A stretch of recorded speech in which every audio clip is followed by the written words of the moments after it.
ఉసిరి హెల్త్కి ఎంత మంచిదో మనకందరికీ తెలిసిందే కదండి. ఇందులో విటమిన్ సి మరియు యాంటీ ఆక్సిడెంట్లు పుష్కలంగా ఉండడం వల్ల చాలా రకాల ఆరోగ్య ప్రయోజనాలే ఉంటాయి. ఉసిరి రోగనిరోధక శక్తిని పెంచుతుంది, జీర్ణక్రియను మెరుగుపరుస్తుంది, అలాగే వెయిట్ లాస్కి, స్కిన్కి, హెయిర్ ఫాల్కి అన్నింటికి చాలా మంచిది. ఇలా చెప్పుకుంటూ పోతే చాలా రకాల ఆరోగ్య ప్రయోజనాలే ఉంటాయండి. మనకి ఇంత ఆరోగ్యాన్ని ఇచ్చే ఉసిరికాయ జ్యూస్ని అస్సలు మిస్ చేసుకోకూడదు అనమాట. ఉసిరికాయ జ్యూస్ని నేను ఎలా చేస్తానో చూపించేస్తాను చూడండి. ముందుగా అయితే మనకి కావాల్సినన్ని ఉసిరికాయలు తీసేసుకొని నీట్గా వాష్ చేసేసి ముక్కలుగా కట్ చేసేసుకోవాలి. అలాగే కొంచెం అల్లం కూడా తీసేసుకొని పైన స్కిన్ తీసేసి చిన్న ముక్కలుగా కట్ చేసుకున్నాను.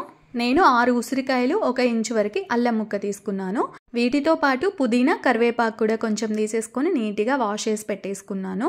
కొంచెం ఎక్కువగానే తీసుకున్నానండి నేనైతే కరివేపాకు, పుదీనా 2.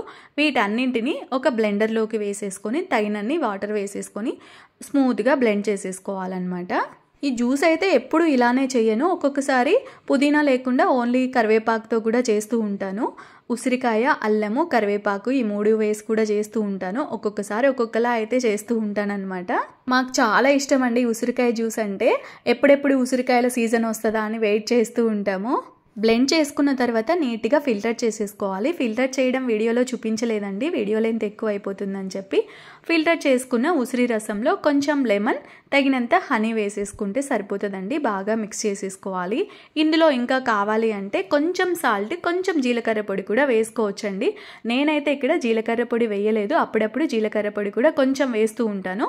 ఇప్పుడైతే కొంచెం సాల్ట్ యాడ్ చేశానంతే. సాల్ట్ వద్దు అనుకునే వాళ్ళు స్కిప్ చేసేయచ్చు. ఉసిరికి కొంచెం సాల్ట్ యాడ్ చేస్తే టేస్ట్ చాలా బాగా అనిపిస్తుంది మాకు. చిన్నప్పుడు కూడా ఉసిరికాయ మీద సాల్ట్ పెట్టుకొని తింటూ ఉండేవాళ్ళం కదా, అలా చాలా ఇష్టం అనమాట మాకు. అందుకోసం అని చెప్పి ఈ జ్యూస్లో కూడా కొంచెం సాల్ట్ యాడ్ చేసేసుకుంటాము. చూసారు కదండి, ఈ ఉసిరికాయ జ్యూస్ని ఎలా చేసుకోవాలో. మీరు కూడా అయితే ఈ హెల్దీ జ్యూస్ని అస్సలు మిస్ చేసుకోకండి.